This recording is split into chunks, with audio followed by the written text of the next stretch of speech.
Hay otros dos riesgos económicos de carácter global que son particularmente serios: el persistente riesgo de crisis financieras sistémicas y la débil gobernanza económica y financiera global. Por lo pronto, un titular: el sistema financiero global, por si alguien tenía dudas, sigue siendo bastante vulnerable. La volatilidad ha ido creciendo en paralelo al proceso de globalización y la creciente interdependencia económica y financiera. La consecuencia es obvia: las crisis financieras locales son más susceptibles de propagarse rápidamente, pudiendo llegar a convertirse en sistémicas, como vimos en el 2007 y 2008, cuando una crisis de origen local en Estados Unidos acabó convirtiéndose en una crisis global. Pero como vimos en esa crisis, los reguladores van a rebufo de la innovación financiera. Y a pesar de ciertos avances logrados en los últimos años, todavía no se han establecido cortafuegos eficaces contra la propagación de riesgos al sistema financiero mundial. Los estados, los reguladores y las entidades financieras se han mostrado incapaces de dotarse de un mecanismo de resolución de crisis eficaz y sistémico, a pesar del incremento de la regulación. Y no solo no se han corregido determinados desequilibrios, sino que algunos se han agravado.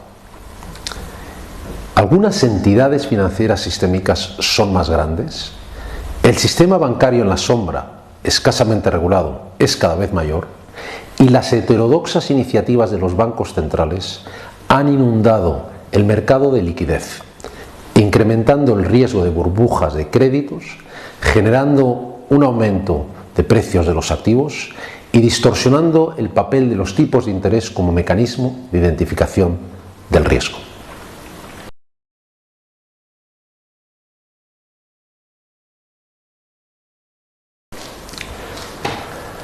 Ante un riesgo fundamental como este, el segundo problema es que no contamos con las herramientas adecuadas para hacerle frente.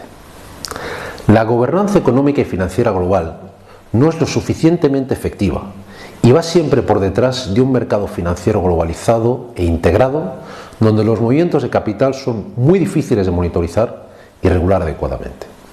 Nuevas instituciones de gobernanza económica están creciendo en importancia y legitimidad, como el Asian Infrastructure Investment Bank, el Eurasian Development Bank, el Área de Desarrollo de la Ruta de la Seda o el New Development Bank, constituido por los BRICS en 2014 y que reúne en su consejo a Brasil, Rusia, China, India y Sudáfrica.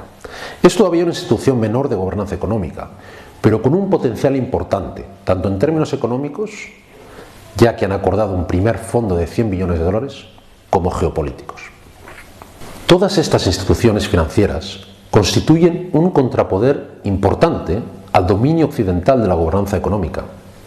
Y no solo eso, también constituyen un ejemplo de cómo legitimar una organización internacional de este tipo.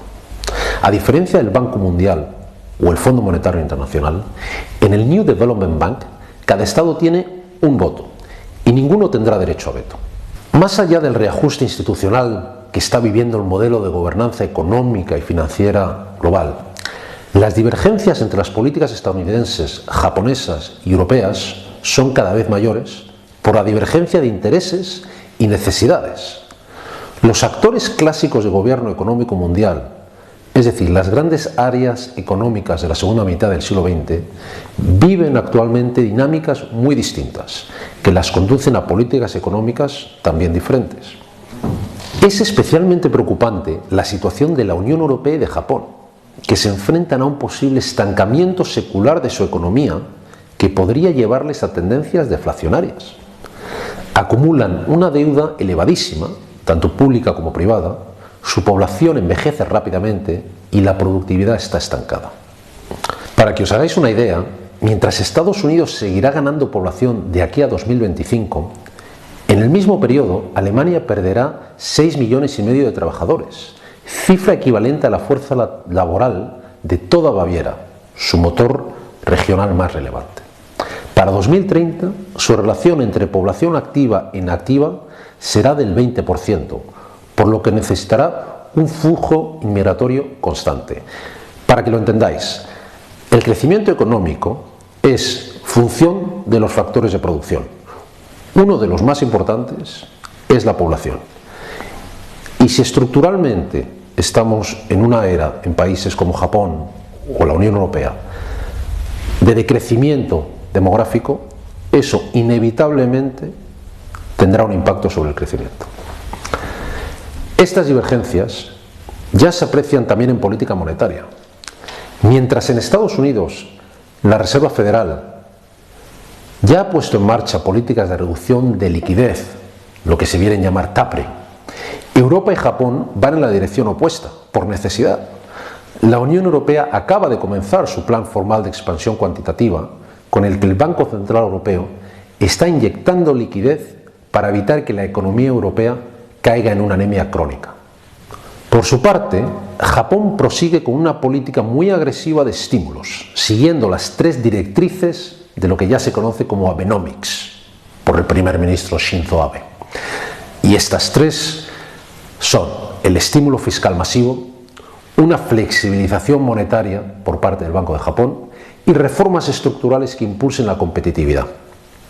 El objetivo es el mismo que en Europa: intentar por todos los medios posibles estimular un crecimiento que se resiste.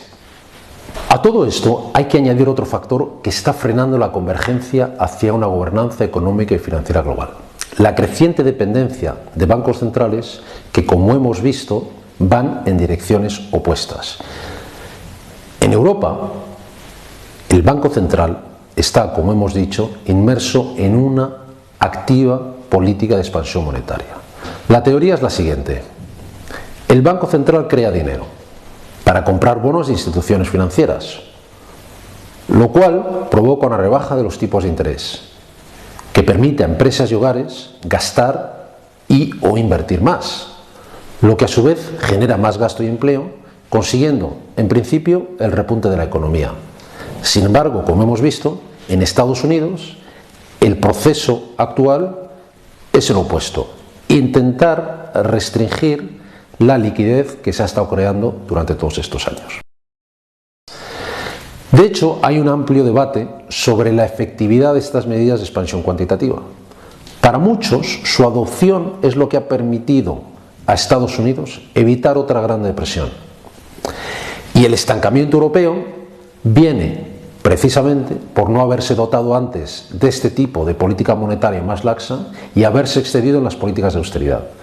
Sin embargo, otros piensan que estamos resolviendo con esta política monetaria tan laxa el problema de una enorme deuda con más deuda y creando desequilibrios que en algún momento se desbocarán. En todo caso, lo que está claro es que vivimos en tiempos de incertidumbre económica. Hasta aquí algunos de los riesgos económicos a los que nos enfrentamos. Hay, por supuesto, muchos más, pero me parece que esto es importante que los entendáis. Os espero en la siguiente lección, en la que hablaremos de riesgos geoeconómicos. Hasta ahora.